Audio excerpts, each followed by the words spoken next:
वसुदेवसुतं देवं कंसचाणूरमर्दनं देवकी परमानंदं कृष्णं वंदे जगद्गुरुं। पुंडलीकवरदे हरिविठ्ठल श्रीज्ञानदेव तुकाराम पंढरीनाथ महाराज की, माऊली ज्ञानेश्वर महाराज की, जगद्गुरु तुकाराम महाराज की, आदिशक्ती मुक्ताबाई। सर्वांना सप्रेम रामकृष्ण हरी हरी हरी। परमकृपाळू पंढरपूर निवासी आपल्या महाराष्ट्राचं दैवत भगवान पांडुरंग रुक्मिणी मैया यांच्या आशीर्वादाने तसेच आपल्या सर्व वारकरी संप्रदायाचे समस्त संत मंडळी यांच्या कृपा आशीर्वादाने आपल्या न्हावी गावामध्ये दौरा मंडळाच्या माध्यमातून सामूहिक विठ्ठल नामजप महोत्सव 2024 ह्या महोत्सवाचा आजचा आपला हा पुण्यपावन दिवस आणि आज ह्या सत्रामध्ये ज्यांच्या अमृत वाणीतून आपण सुंदर असं हरिपाठ याविषयी ऐकत होतो। ऐकताना मला असं वाटलं की जर लवकर आलो असतो तर बरं झालं असतं। असे आदरणीय परमश्रद्धेय हरिभक्तपरायण योगीराजजी महाराज गोसावी, आवाज कमी झाला आहे आमच्या स्टेजचा, ज्यांचे वंशज आपल्या वाणीतून आपल्याला सांगत असतील असे शांती ब्रह्म संत श्री एकनाथजी महाराज पैठणकर, साक्षात एकनाथजी महाराज यांची छबी यांची वाणी मला असं वाटतं आज आपण या ठिकाणी ऐकत होतो। आजच्या ह्या कार्यक्रमासाठी उपस्थित आपण सर्वांचे गुरु ज्यांच्या उपस्थितीमध्ये ह्या कार्यक्रमाचं आयोजन आहे असे श्री गुरु मोहननाथजी महाराज, त्याचप्रमाणे माझ्या सोबत आहे या ठिकाणी महंत श्री भरतदासजी महाराज राम मंदिर कुसुंबा, तसेच न्हावी ग्रामस्थ सर्व संप्रदायाचे सर्व पुरुष मंडळी महिला मंडळी आणि आमचं खानदेश फैजपूर परिसर म्हटलं महाराजजी की सगळ्यात आधी जे नाव आम्हाला या ठिकाणी आठवतं असे आमचे नरेंद्र भाऊ नारखेडे, गेल्या वर्षी ह्याच कार्यक्रमामध्ये आम्हालाही त्या ठिकाणी आमंत्रित केलं होतं आणि पुन्हा आज न्हावी ह्या गावामध्ये ह्या सुंदर कार्यक्रमाचं आयोजन झालं। आयोजकांचं मी मनापासून या ठिकाणी स्वागत करतो। महाराजजी, आपण मगाशी म्हटलात की 3 दिवस कसे गेले काही कळालं नाही, आमचं अख्खं आयुष्य कसं न्हावीमध्ये जातं हे कळत नाही। ह्या पृथ्वीच्या पटलावरती ह्या न्हावी गावाचं वैशिष्ट्यच ते आहे महाराजजी की मला तरी वाटत नाही की आपल्या महाराष्ट्रामध्ये असं कुठलं गाव असेल की ज्या गावाच्या मातीने एखाद्या संप्रदायाला 100 पेक्षा संत दिले असतील। आमच्या स्वामीनारायण संप्रदायामध्ये न्हावी गावातून 100 पेक्षा संत या मातीने दिलेले आहेत। 100 पेक्षा जास्त म्हणतोय बरं का। 2011ला जेव्हा मंदिराचा शताब्दी महोत्सव केला तेव्हा आम्ही ती यादी काढली, तेव्हाच 95 ते 96 मयत झालेले संत होते, आता आहे ते वेगळे। मला सांगायचं ते आहे की अशी ही पावन भूमी आहे, ही न्हावीची माटी आहे आणि ह्या गावामध्ये महाराजजी कुठलेही कार्यक्रम एवढे सक्सेसफुल होतात, आम्हाला त्याचा फार अनुभव आहे। आणि ह्या गावाचं एक वातावरण आम्हाला सगळ्या संतांना आवडतं की ह्या गावामध्ये संप्रदाय हा विषय नाही, या ठिकाणी फक्त एकच विषय आहे, भगवंत आणि सत्संग हा विषय ह्या गावामध्ये असल्यामुळे आम्ही इथं बाजूलाच राहतो, परंतु वर्षभरामधून जर आमचा कार्यक्रम बघितला तर सगळ्यात जास्त येणं जाणं कार्यक्रम सत्संगाचे जर असतील तर ते न्हावी गावामध्ये येत असतात, होत असतात। म्हणून ह्या गावाला एक वारसा लाभलेला आहे, ह्या गावाचं एक वैशिष्ट्य आहे, ह्या गावामध्ये एक वेगळी ऊर्जा आहे आणि त्या ऊर्जेचं श्रेय सर्व न्हावी ग्रामस्थ जे भाविक भक्त आहे प्रत्येक संप्रदायाचे त्यांना जात आहे।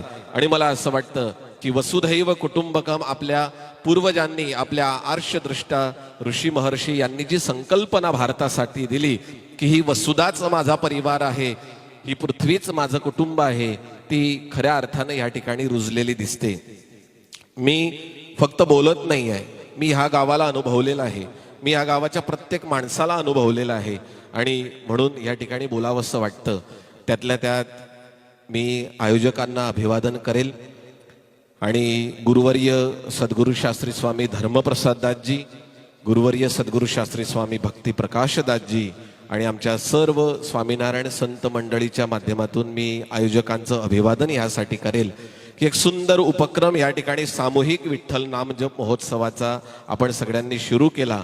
आणि नामजपाचं महात्म्य मगाशी महाराजजी खूप सुंदररित्या आपल्याला सांगत होते. हरिपाठ, मला असं वाटतं आपल्या प्रत्येकाच्या घरामध्ये रोज संध्याकाळी हरिपाठ हा अवश्य झालाच पाहिजे, जेणेकरून आपण आपल्या घराची पावित्र्यता करण्यासाठी आपण आपल्या घरामध्ये सत्यनारायणाची पूजा करतो. आपल्या घराची पावित्र्यता जोपासावी त्यासाठी आपण आपल्या घरामध्ये ग्रह शांती करतो, वास्तू शांती करतो. परंतु विश्वास ठेवा, ज्या घरामध्ये हरिपाठ होत असतो त्या घराची ईट ईट ही पवित्र बनत असते, कारण त्यामध्ये भगवान विठ्ठल नाम जप त्या ठिकाणी सुरू राहत असतो. नामाचा महिमा मगाशी महाराजजी खूप सुंदररित्या सांगत होते. एक ओघवती वाणी हरिभक्त परायणी योगीराज महाराज यांची, नावच योगीराज आहे, योगीनाम राजा योगीराज.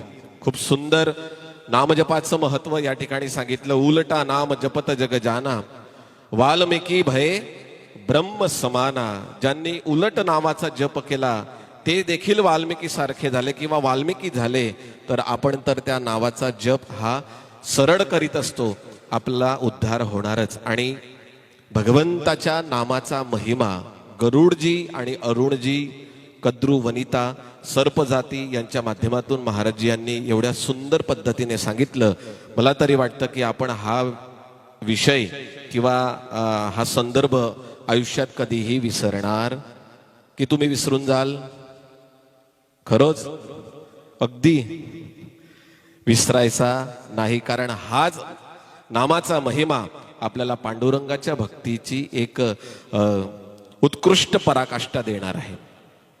भगवान रामचंद्रांचं एक दृष्टांत मी सांगेल आणि त्यानंतर मी माझ्या वाणीला विराम देणार, कारण रात्रीला कीर्तन सुद्धा आहे. जेव्हा समुद्रावरती सेतू निर्माण होत होता तेव्हा रोज हनुमानजी असतील किंवा नळ, नील, या जांबुवान या सर्वांचं एकच कार्य होतं. एखाद्या पर्वतावरनं एखादी मोठी शिला, छोटी शिला आणायची आणि त्यावरती हनुमानजी राम नाव लिहून त्या समुद्रामध्ये टाकत असायचे, तर तो दगड देखील समुद्रामध्ये वर येत असायचा, तरंगत असायचा, तो बुडत नव्हता.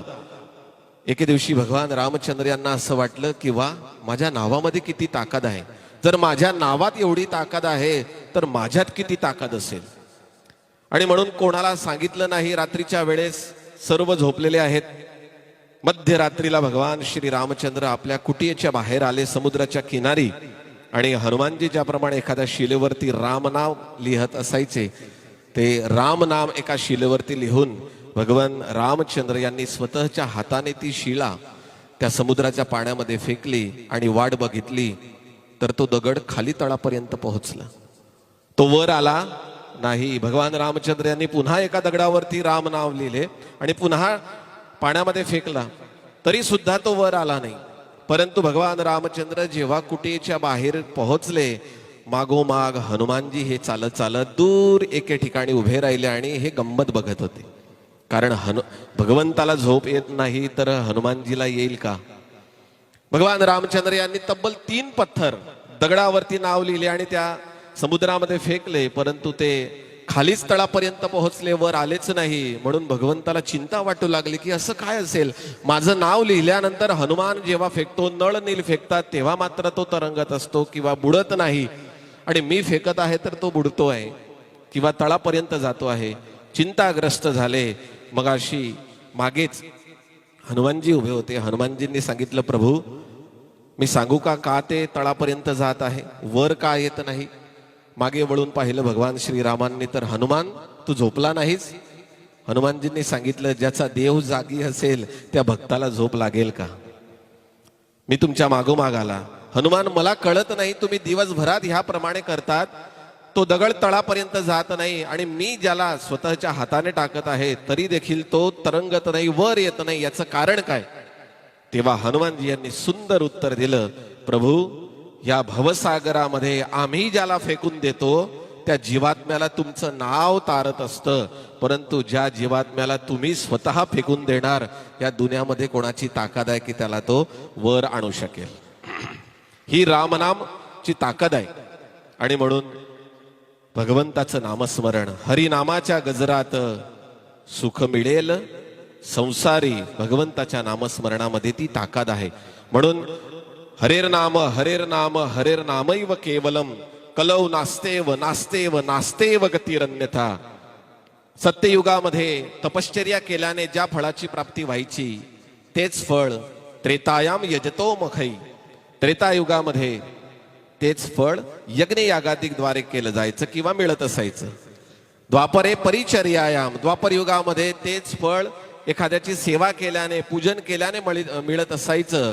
परंतु कलियुगामध्ये आपल्या आर्षदृष्टी महर्षींना माहिती होतं की यांच्या प्रत्येकाजवळ मोबाईल असणार आहे, यांना मोबाईल मधून वेळ मिळणार नाही, मग हे हरिनाम कधी घेतील? म्हणून त्यांनी सांगितलं की हे हरिनाम तर घेऊ शकतात परंतु तपस्या करू शकणार नाही, सातपुड्यात जाऊ शकणार नाही, ते यज्ञ यागादी करू शकणार नाही. 3 दिवस कोण यज्ञामध्ये बसणार आहे? म्हणून संतांनी सोपं केलं कलियुगामध्ये, कलौ तद हरिकीर्तनात.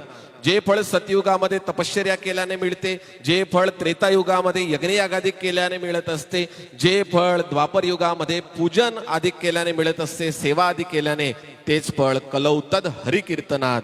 कलियुगामध्ये केवळ भगवंताच्या हरी नावाच्या कीर्तनामध्ये जर आपण रंगलो तर आपल्याला त्या फळाची प्राप्ती होत असते. आणि म्हणून आपल्या महाराष्ट्रामध्ये ठिकठिकाणी हरिनाम संकीर्तनाची ही गंगा प्रत्येक गावागावामध्ये वाहते आणि सगळ्यांना पवित्र करीत असते. मला असं वाटतं की ह्या गंगेचा ज्याला छंद लागला त्याला दुसऱ्या कुठल्याही छंदाची गरज नाही. ज्याला राम नावाची आठवण आली किंवा राम नावाचा छंद वाटला, छंद नाही रामाचा हा देह काय कामाचा. ज्याला छंदच नाही भगवान श्री रामांच्या नावांचा हा देह काय कामाचा आहे. आणि रामाचं अस्तित्व आज जगभरात आपल्या सगळ्यांना माहिती आहे. आज प्रत्येक गावागावामध्ये भगवान श्री रामांची ऊर्जा, व्हायब्रेशन आज मिळत आहे. रावणाने देखील रामाचं अस्तित्व स्वीकारलेलं होतं तर आपल्या सारख्यांना स्वीकारावं लागणार आहे. रावणाकडे शक्ती होती, सगळं होतं, जाहो जलाली होती, तरी देखील त्याने अस्तित्व स्वीकारलं. आपल्याकडे तेवढं काहीच नाही, आपल्याला हे स्वीकारणं भाग आहे. तर जाता जाता मात्र एक संदेशा देणार, तो मात्र लक्षात ठेवा. आणि अभिवादन सर्व आयोजकांना मी करणार आहे. जाम पर जाम पिने से क्या फायदा. काही लोकांना त्रास असतो, मग ते काय म्हणतात की रात्री पन्नीच म्हणतो का आपण, खंबा, थोडी पन्नी घेतली, खंबा घेतला, म्हणजे दारू पिली की सकाळ होते आणि मग सकाळी आपण कामाला जातो, किमान रात्र तरी निघते. अरे मूर्खा, जाम पर जाम पीने से क्या फायदा, रात तो कट जाएगी. समुद्र मंथनाची कथा आपण एरवी श्रवण करतो. समुद्र मंथनातून 14 रत्न निघाली, त्यामधनं दारू जेव्हा निघाली तेव्हा देवांनी स्पर्श देखील केला नाही. सर्वांनी विचारलं, अरे 50% घेण्याचा ठरलेला आहे. देवांनी सांगितलं नाही, दारू आम्ही घेणार नाही. ती घेतली राक्षसांनी. कोणी घेतली? म्हणजे दारू पिणारे, मी नाही म्हणत आहे, समुद्र मंथनातून सांगितलं. कोणीच त्या दारूला हात लावलेला नव्हता, राक्षसांनी मात्र आवडीने ती दारू पिली. जाम पर जाम पीने से क्या फायदा, रात तो कट जाएगी, हरी नाम का प्याला पीकर देखो जिंदगी सुधर जाएगी. एक वेळा भगवंताच्या नामस्मरणाचा छंद जोपासा, खरोखर आपल्या आयुष्यामध्ये आनंद प्राप्त होईल. मी हरिभक्तपरायण योगीराजजी महाराज यांना अभिवादन करतो. आणि त्यांनी आपल्याला अमृत वाणीमध्ये जे अमृत दिलं आहे त्या अमृताला आपण ठेवूया आपल्या सोबत, जेणेकरून आपलं कधीही मरण होणार. आता ठेवणार महाराजजी, हे फायदा सांगितला ना मी, मरण होणार नाही. मरायचं तर सगळ्यांनाच आहे, परंतु मरना मरना सब कहे मरण न पावत कोई, एक दिन ऐसा मरना के फिर आवन जावन ना होई. एकच वेळेला यद गत्वान निवर्तन्ते तद्धाम परमम मम. अशा ठिकाणी मृत्यू झालं पाहिजे भगवंताच्या वैकुंठामध्ये की पुन्हा यावं लागणार नाही. मी आयोजकांना मनापासून धन्यवाद देतो आणि असाच नामजप सप्ताह संकीर्तन सोहळा आपल्या ह्या गावामध्ये पुन्हा पुन्हा होत राहो अशी परमेश्वराच्या चरणी भगवान पांडुरंग यांच्या चरणी प्रार्थना करतो आणि माझे 2 शब्द संपवितो. रामकृष्ण हरी, जय हरी.